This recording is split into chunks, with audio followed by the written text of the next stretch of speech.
Welcome, everyone. I'm Angelo Robles, host of the Angelo Robles Podcast. I'm also the founder and CEO at Family Office Association. Today's session features a really special guest, has a massive following on Twitter because his stuff is so good. And that would be Michael Gayed, Risk On, Risk Off Portfolio Manager. It features, of course, Michael Gayed, award-winning author, I might add, and publisher of the Lead Lag Report. Michael's been a respected and award-winning, results-oriented investment manager showcasing 15 years of success. He's known for identifying and implementing various investment strategies to capture market anomalies. Michael offers a proven track record of investment opportunities. Michael, welcome to the show. Thank you. And just most of my friends call me Gayed, so which is fine. So now we're friends now. So Michael Gayed, but all good. I'm good. Okay, we got it. All good. We're really excited to get into kind of the investment part of the conversation, but I think it's important to know how you think. And again, everything that we thought was normal is completely different. It's COVID-19 times. The world is in crisis. So one of the questions I would have for you is what key economic indicators, data, resources are important to you in putting the puzzle together? If you have a top 1, 2, or 3 things that you look at, I'd like to know what they are. So I would say that the most important thing to track is the demand for capital, right? Meaning what's the direction of interest rates, and are there indicators that can tell you something about that demand for capital changing? You mentioned these different white papers that I put out since 2014. There's 3 white papers that have won 3 different awards in particular, which are very kind of near and dear to me and kind of relate very much to the mutual fund I run as well as the ETF RORO that I run. And those 3 indicators are utilities, treasuries, and lumber, in particular lumber relative to gold. So let's kind of deconstruct each one of those for a moment. So the 2014 Dow Award paper documents this anomaly, whereby historically, when you go back to the 1920s, when the utilities sector, most boring sector of the stock market, is outperforming the broader stock market on a very short-term basis, generally you tend to see stock market volatility rise afterwards with a lag. So in other words, utilities typically move first, then you tend to have higher risk conditions in the stock market afterwards. One of the stats in the paper shows that in the top 1% of VIX spikes, those real collapses in equities, like what we saw last year with the COVID crash, utilities tend to already be leading before that VIX spike 75% of the time.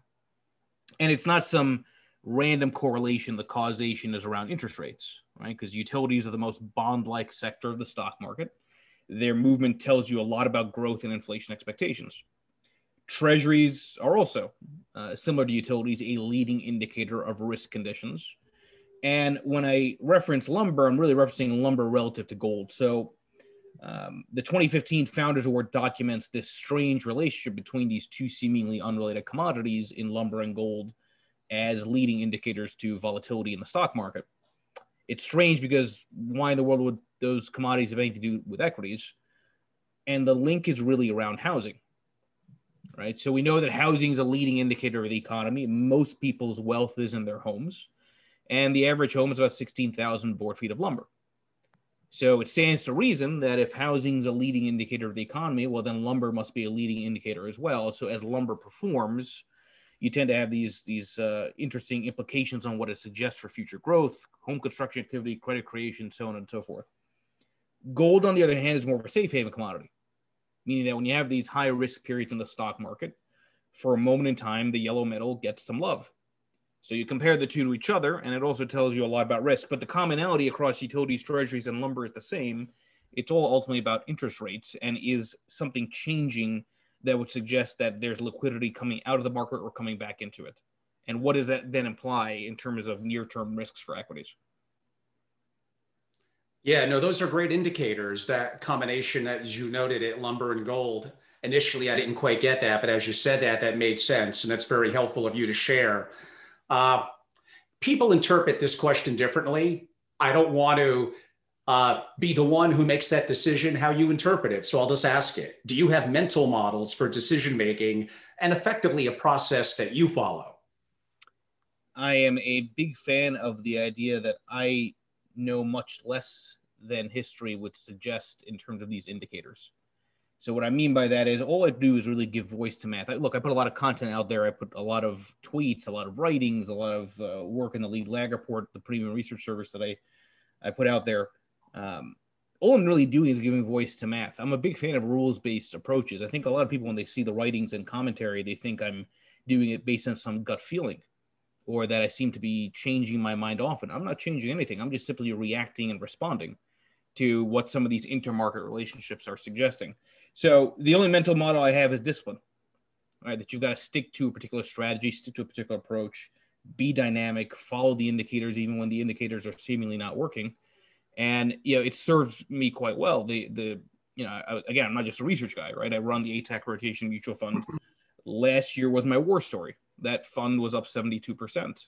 Not because it was in Bitcoin or in some tech stock. It was up 72% because it did what it was supposed to do. The quantitative signals with utilities and treasuries said risk off mid-January, fund position in treasuries, and then the fund position risk on March 31st. I will tell you that if it were not rules-based, I don't know how in the world I myself would have had the guts to go risk on into equities March 31st when it still seemed like the world was ending. Yeah, very much so indeed.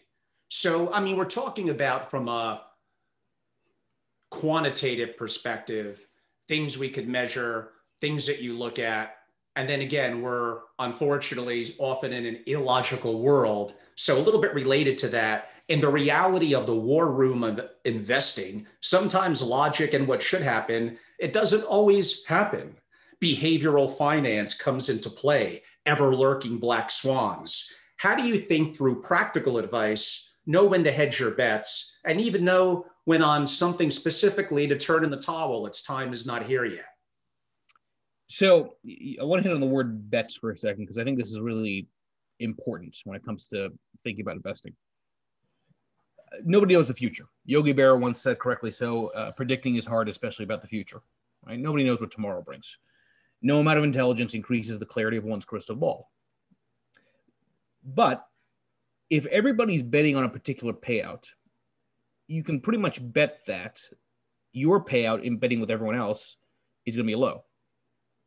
Right? You just mathematically, right? You're splitting the pot among more players. So when you think about investing, and this is why I think contrarianism is interesting, but I think it's misunderstood. When you're thinking about where to invest, you've got to say to yourself, where does the crowd think it knows the future? Because if the crowd and that narrative is so convinced of that particular future, the crowd could be right, but if the crowd's wrong, the payout is a lot higher betting against the crowd when that occurs, because you're the only sole person then betting on that pot, right? So for me, when I think about investing and the way I kind of look at the world of markets, you follow these indicators, but you're always aware of what the crowd is thinking. I always put this quote out in the depths of the crisis as stocks were, as the Dow was crossing 20,000 last year in 2020. Opportunity always exists when the crowd thinks it knows an unknowable future, right? Because it's that hubris and thinking you know what tomorrow brings. That's where the opportunity actually is to bet against. So now what does that mean for where we are here, right? In terms of sitting here in 2021, as we're talking, seeing what seems to be this maybe new or different take on this phenomenon around what's happening with Reddit and some of these individual positions that have just gone, bonkers, at taking out some of these hedge funds that are doing these aggressive shorting campaigns. There's nothing new under the sun, but the reality is risk comes from betting on the thing everyone else is betting on, because your return is probably not going to be enough to compensate for the actual risk you're taking, because again, you're splitting around so many people. And I think this is sort of a commonality across all of the papers and all the research that I do. If you want to kill it in this game of investing, you have to not get killed. That's a hard thing to do when FOMO, fear of missing out, is very real. Mm-hmm. No, those are great points. The scintillating topic of central banks, the Fed, and effectively modern monetary policy. Do you find that to be important in terms of one of your indicators that you look at, and what's your opinion about how they're reacting? Well, I think it's important for society, right? So one of the things that, let's go back to the point about demand for capital. It's telling you about interest rates, that these areas in terms of risk on, risk off, volatility dynamics has to do with changes in the demand for capital, and utilities, treasuries, lumber, gold tell you about some of those potential changes. Well, has the Fed broken that? Maybe, although I would argue that if the Fed has broken the rule of interest rates, nothing matters to begin with. Because if you don't have interest rates working in a capitalist system, you're no longer capitalist. You're something more along the socialist side, right? Because your incentive system then is broken. I mean, the people at the very core, if you really drill down the difference between capitalism and communism, it's one thing only: it's interest rates, right? It's the incentive mechanism. So, I do worry. I worry less about the indicators. I don't think the role of interest rates is broken. I do worry more about what the Fed is doing in terms of creating this debt monster by constantly trying to jam more and more leverage into the system to prevent the system from cleansing itself. Because even if you were to go with the idea that debt doesn't matter, which seems to be what all of our policymakers seem to be acting off of, well, the problem is it matters because it widens the wealth gap between rich and poor. And that has much larger societal implications than what any particular indicator or any particular investment is doing. I think that's actually more the sort of crux of my own frustration over where we are in the system and the cycle now. And relative to that, runaway deficit, challenges with COVID, unemployment, obviously the question is going to be, and again, it's a crystal ball question, and maybe one than the other, we just don't know. And that is planning from an investing perspective on a deflationary environment or inflation, and God forbid, hyperinflation. In theory, I can make cases for all of them. How do I make decisions as to short term, how I could be investing relative to the opinions of that? It's interesting. I often have people ask me, do you think inflation or deflation? And I always say yes. You can't have one without the other. Okay, and what I mean by that is when your starting debt is so high, how do you try to get inflation? You have to lower rates, you have to do stimulus, so all that creates more debt. So you reflate short term to resolve all the devastating impacts of all this debt on the system, which creates more debt, which then means at some point the short-term inflation expectations will result in longer-term deflationary pressures.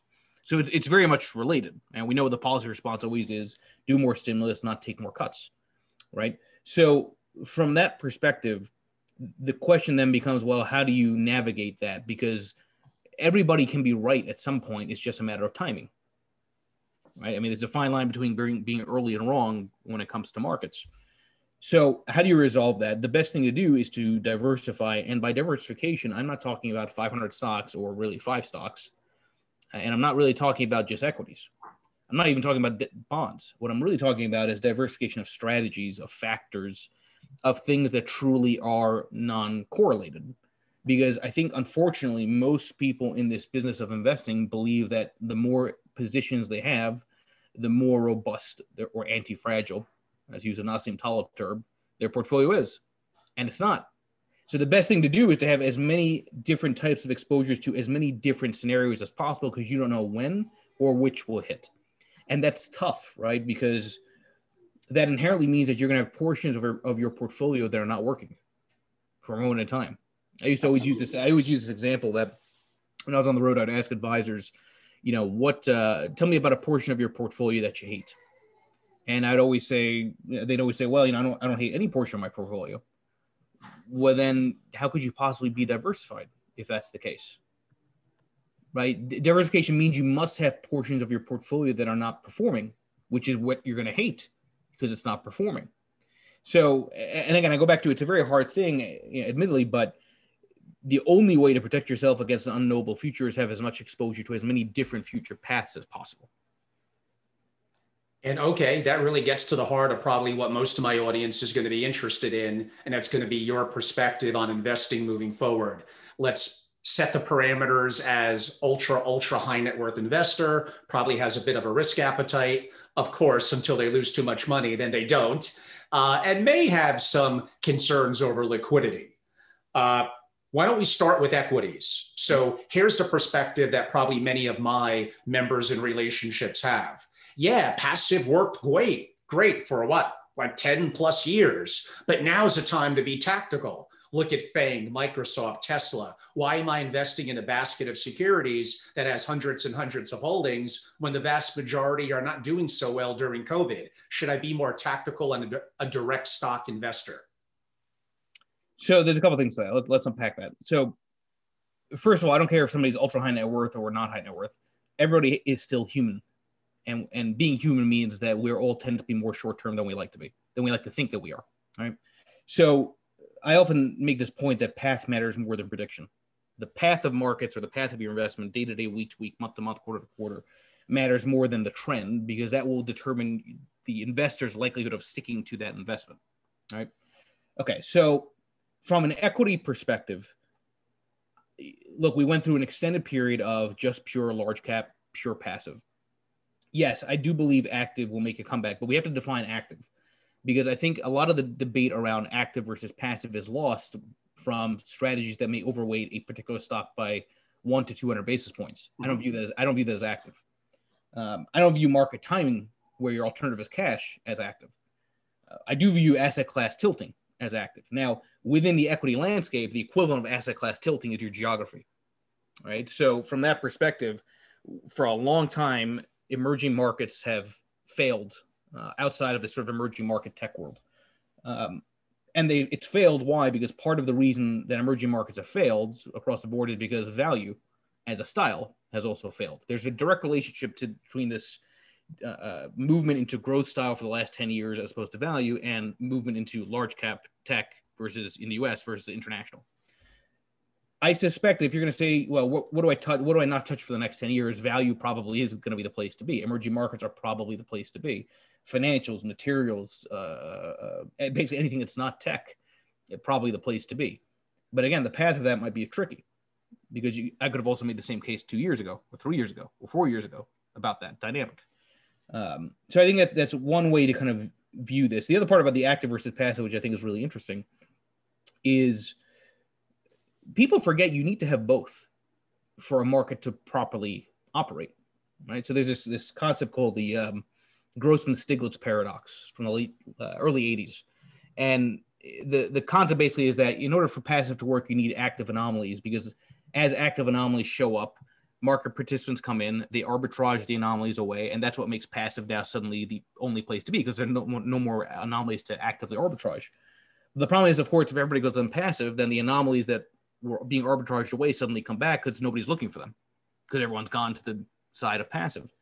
So I suspect there are a lot of these kind of interesting anomalies that are going to suddenly reappear that for risk-adjusted managers can really be a golden era, on a relative to the last 10 years, right, where they were largely arbitraged away.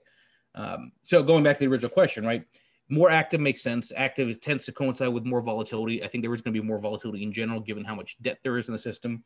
More international probably makes sense. And from a sector tilt perspective, I think value is probably a better place to bet on, because, again, going back to the payout discussion, very few are actually betting on that. And again, because diversity, for the reasons that you noted, and we'll broadly touch upon that and that in a more greater context, but how about fixed income? Depends on which fixed income and when, right? So look, I think the Fed set a very dangerous precedent last year in 2020, when they basically said outright, we will make it a policy to save capitalism with socialism, by saying we'll buy up munis, we'll buy up corporate debt, we'll buy up junk in the depths of that COVID crash, all in the name of saving the system. I think that distortion in credit risk in bonds is enormous. And it's very clear that the Fed wants, maybe even they want hyperinflation, but they want very high inflation. So if that's the case, then bonds are going to be troubled for a long, long time from an allocation perspective, not necessarily from a trading perspective, but in terms of like a 60-40 mix. That's not to say you should not have any bonds, but if it's about managing expectations in bonds, right? If bonds were your ballast when stocks go down, you don't have that dynamic anymore, then that's when you need more alternatives, not to your equities, alternatives to your bonds, so that they end up serving that cushion when you need it the most. And one that has been heavily impacted during COVID, and I know I'm making it very broad where it's very geographic centric and what sector within it, but that would be real estate. In the surveys that I do, the families that made lots and lots and lots of money in real estate, they have great banking relationships. They're long term. They're careful on their leverage. They know their markets very well. So they're going to be very skewed to real estate. And if it was office, hotel, and other certain subsectors, they're concerned. But the families that were not overly real estate centric often get it through side deals, through some REITs. So it skews from 3 to 5% of a portfolio to 70 to 80% more than any other asset class I'm probably going to ask about. Yeah, and it's interesting too, right? Because I don't think we quite know where the equilibrium is between housing and buildings, right? And when you talk about even within the real estate construct, right? Because of COVID, as people have moved away from steel cities to housing, lumber houses, right? We don't know if the vaccine is going to cause a shift back fully to cities, although it seems like anecdotally, at least in New York City, you're getting some stories about leases picking up, and at the margins, some people kind of going back there and feeling more confident about life back in these big city centers. Look, real estate is interesting, right? Because I view real estate more as a way of leveraging more than as a way of necessarily getting investment returns. Now, some people may take issue with that, but there are a lot of studies that suggest that, for example, traditional housing really just keeps up with inflation when you factor in taxes, construction, all this stuff, right? Mm-hmm. If you're doing other sort of more of a REIT type of situation, that's a different story, right? And maybe some of the audience, obviously on the high net worth side, is probably more on that side of things.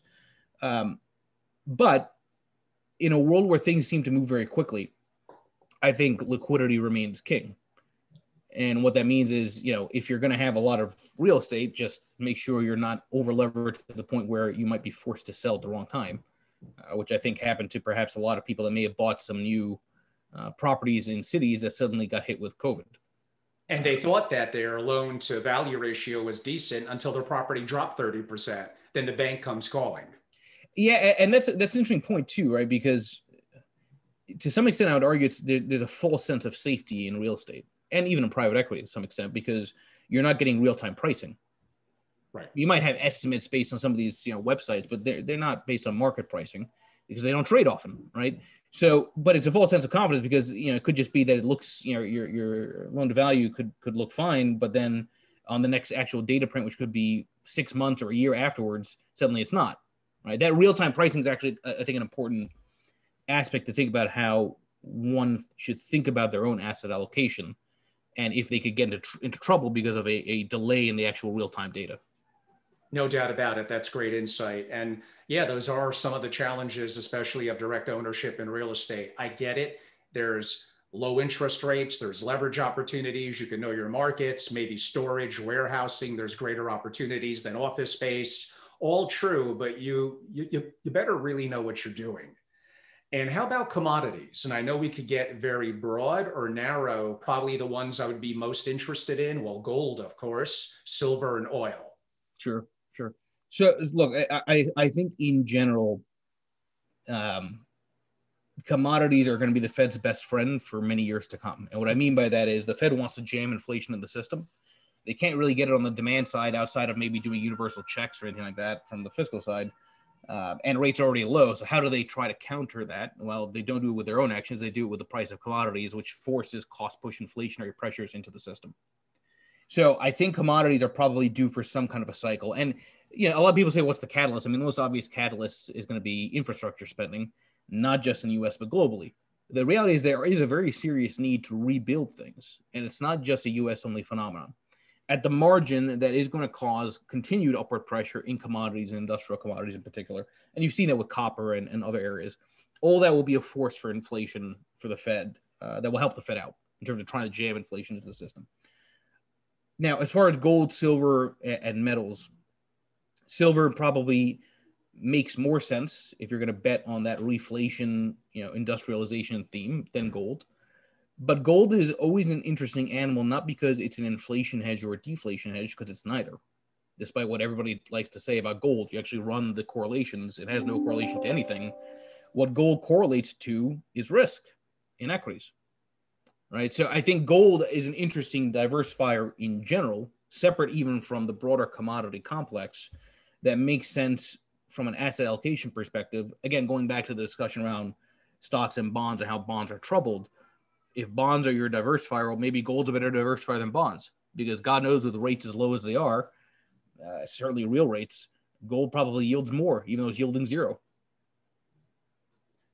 Yes. And I mean, let's dive into that a little bit, because gold is such a common thing that my members and families love to talk about, whether through an ETF, direct ownership, ETN, et cetera.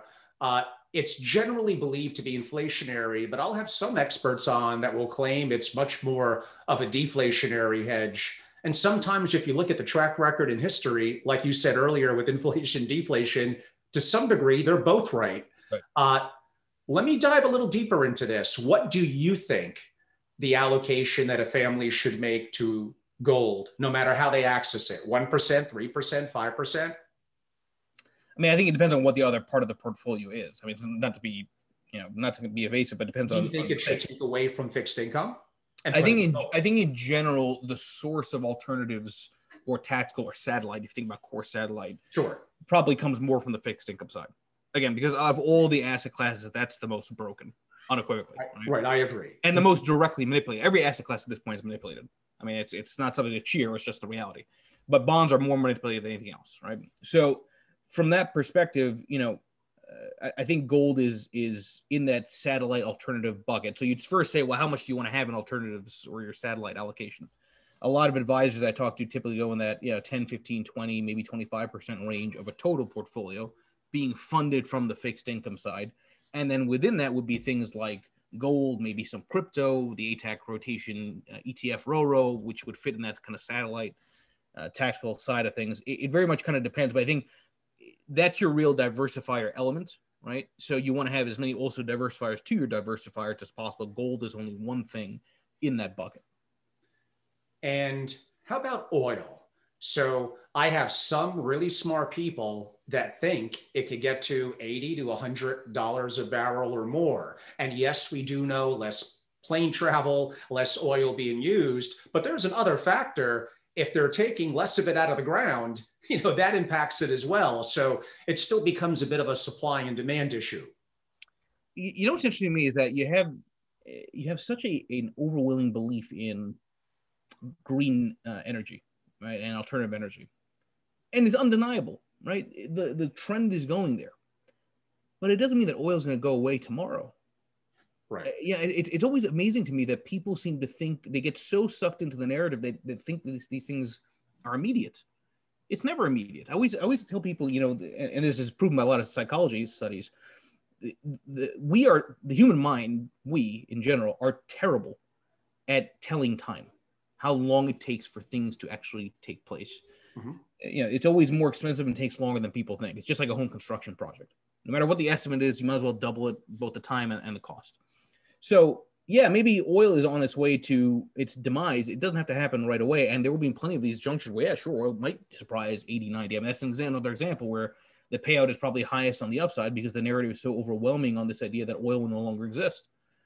All right. So to me, it's going to be, I think it's fascinating the way that people think about secular trends, because they think those secular trends play out in months.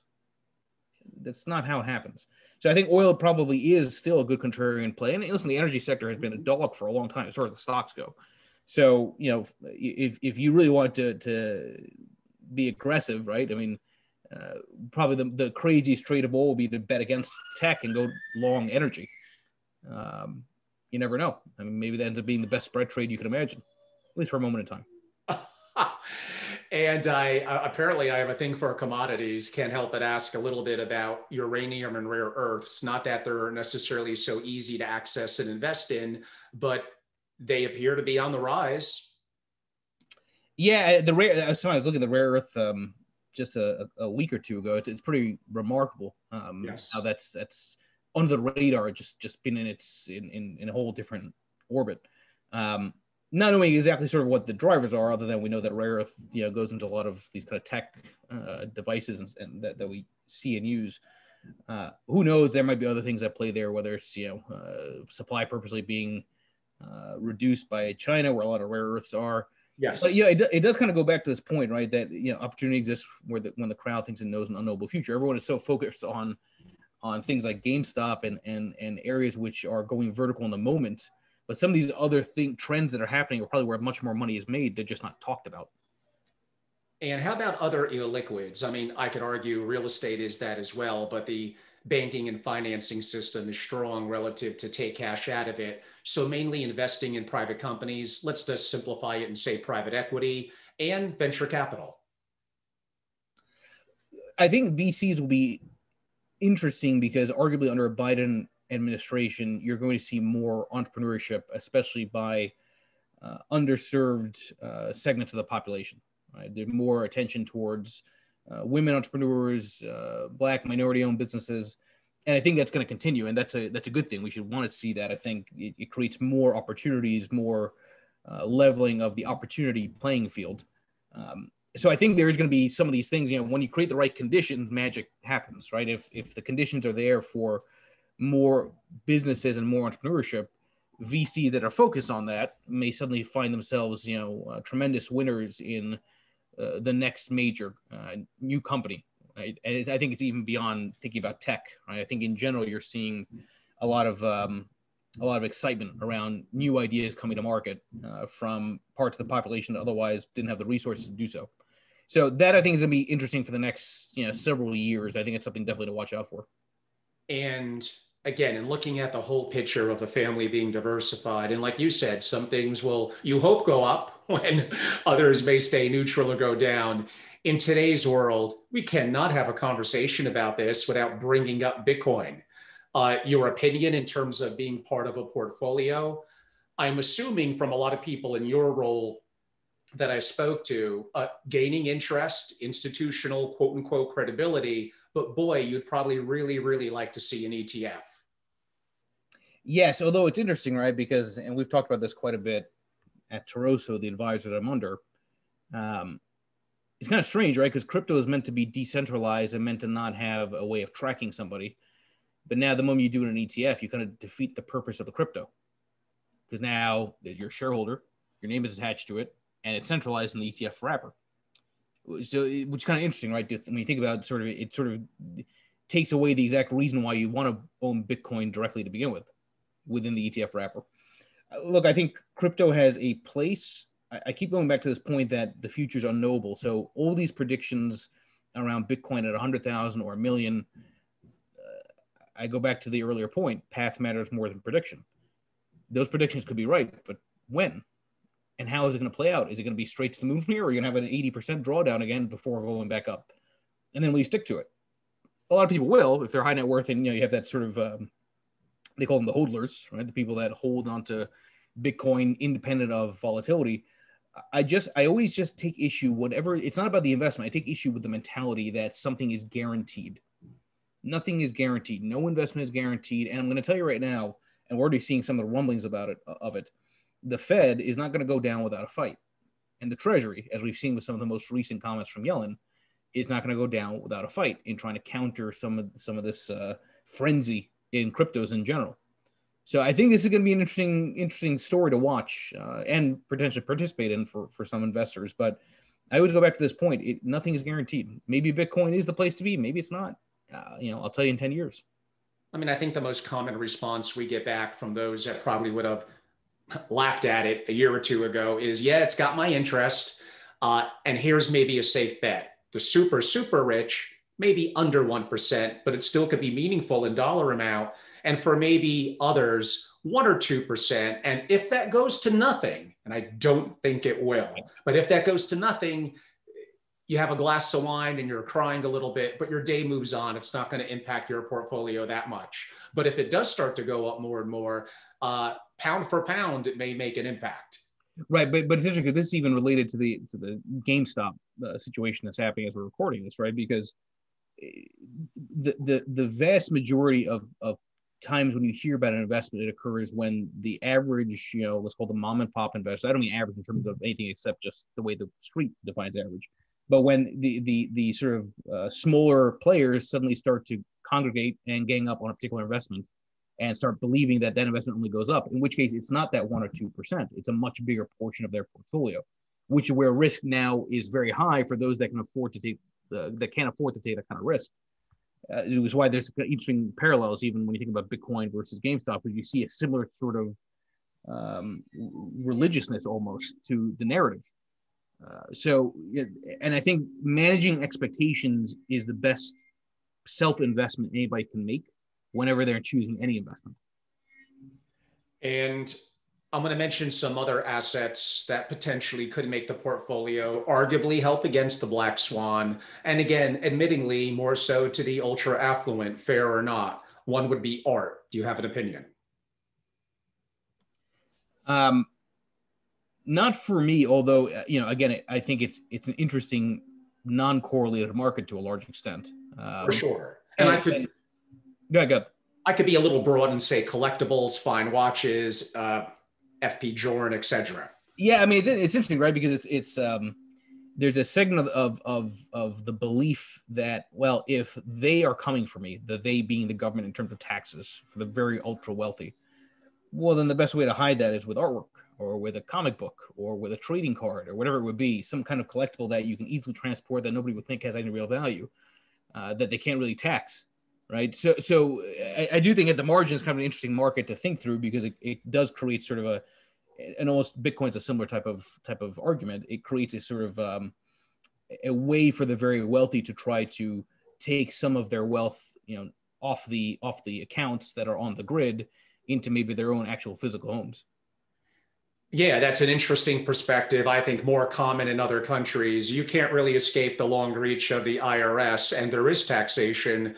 You have to note it on your tax return for Bitcoin. It's gotten more onerous recently, and for art. But there are definitely, let me scale that back and say arguably uncorrelated benefits to it. I'm going to mention a couple of others, quant managers, that some people think are completely uncorrelated. And they might have been somewhat right for many years, but boy, they had a bad year last year. With the exception of yours truly, right? In terms of the mutual fund. But you bring up an interesting point, right? As far as that goes, look, the appeal of quant strategies, or particular things like managed futures, right, is that they tend to do well when markets are volatile. The problem is, of course, if you have a volatility juncture like last year, your speed to react to that volatility is what determines everything. Right. So in my case, the mutual fund, I'm running these signals every single week. The ETF rotor, I'm running the signals every single week, which means every single week the holdings could dramatically change. Some of these quant strategies can't exactly do a full-on 100% binary switch. Look, I just because something has not worked in one sample size, in a sample size of 1, n equals 1, in the case of last year, which is when a lot of these strategies disappointed, doesn't mean there isn't merit to them.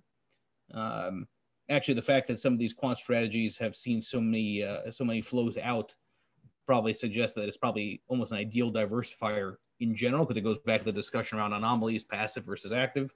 So I think that area probably still makes sense within the construct of balancing out some of the passive investments.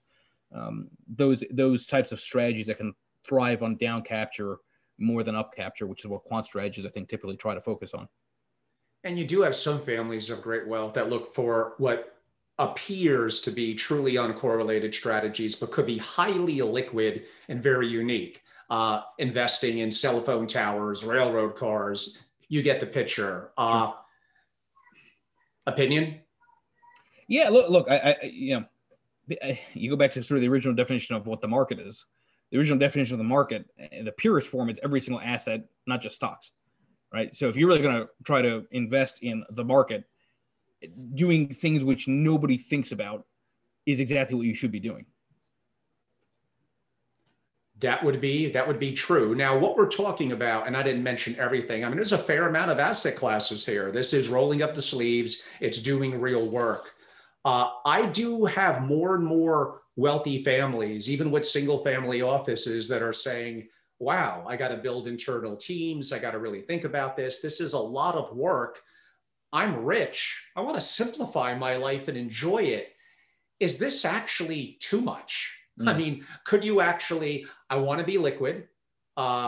But maybe getting involved in every VC, private equity, owning art, doing unique one-off deals, having 3 or 4 different hedge funds, it may squeeze out a little more return. Maybe it does, but is it worth it at the current level that I'm at if I'm wanting to simplify things? Yeah, well, and I think the answer to that is it partially depends on the personality of the individual, right? I mean, some people love the game. Some people love to be active and busy, right? I mean, it's not just, some people never want to retire because they just want to keep active. They want to feel that they're in touch with every aspect of every single thing possible with their resources. So, not to get philosophical, but I think some great philosopher once said, "More money, more problems." Yeah. And I think the more things you're in, I forgot. I don't think it was Sophocles, but I do think that it's part of the fun and struggle. I'm going to make the assumption of the very ultra high net worth is that you've got so many resources. Do you just sort of sit and enjoy life, or do you keep building and keep being in different areas? And is it fun? And I think that actually that fun part of it may end up in some ways trumping the complexity. And I think it was the great rapper Biggie, by the way, passed away many years ago, but he was incredible. Absolutely. It's a little off topic. And by the way, my live audience, now would be a good time as we wrap up in the next couple of minutes to send in any questions. I did see one. I'll take a look at it in a second. I like to ask this question relative to my audience, although some people in macro and investment are like, is this really relevant? Well, it might be. I'm often asked to my type of audience, the billionaires, what's their biggest threat? It's probably not getting 100 less basis points on their investing. They could mitigate taxes. They could help with wealth transfer. These are proactive things they could do. And it's not going to be perfect at the higher levels. They are going to quote unquote owe some. That's the benefit we have for living in our society. The biggest challenge to them, I think we've seen it unfold in the last year. It's unheard of in the US. That's civil unrest and that's changing government. There's more have-nots than there are haves. In theory, their votes, there's going to be way more of them. So we're arguably seeing that now with a complete Democratic sweep. Things are changing. Taxes for sure will go up. I don't think there's any more rioting, or at least at the levels it was going on before, and understandably so from some terrible social injustice and issues that were happening. But these are legitimate threats to the super rich. A phrase that I use, it gets attention. What do you think it is? Same thing or something different? No, look, every capitalist system will have some degree of wealth gap. The problem is there's a point where the wealth gap gets so wide that it creates actual physical danger. And the question that as a society we have to think through is how do we address that without pissing off everybody, right? And that's really, really hard, really hard. Maybe it's a redistribution, maybe it's taxes, but the problem with taxes, of course, is that, and it's kind of a whole bigger discussion, maybe for another time, it doesn't seem like debt matters to any politician, so why should taxes matter? No, I really am sincere when I say that, because it's like I rant on this on Twitter. Every round of stimulus creates more debt, which creates more wealth gap, and yet we keep on wanting more stimulus. We're becoming our own enemies the way the system is structured, and this kind of unrelenting debt at some point is going to matter. And so I don't know what resolves it. I know that the discussions seem to be wildly misplaced, but there is in a capitalist system naturally some degree of a wealth gap. The question is how wide, and if we're at that point where it's very wide, to the point where it's creating even more social unrest and more protests and more inequities and injustices, how do we take care of that without going to the extreme on the other side? Right. And one extreme is governments, in theory, if they get it through, have the ultimate power. They could confiscate your money, which they do now anyway, through taxation. They could raise it some more. Yeah, or through the surreptitious way, which is inflation. The problem is inflation will most hurt those who don't have money and benefit those who are asset holders, which are the ultra wealthy, right? So it's only widens the wealth gap even further. So I don't know the answer. I think there's a bigger existential question, which I keep teasing, which is it's not clear to me if capitalism and democracy, at least the way it is now, can coexist, because the only way you get elected is by promising more, which means more debt. And we didn't even bring up today, and it's a little off topic, but related to AI, the future of work, job loss, retraining, universal base income.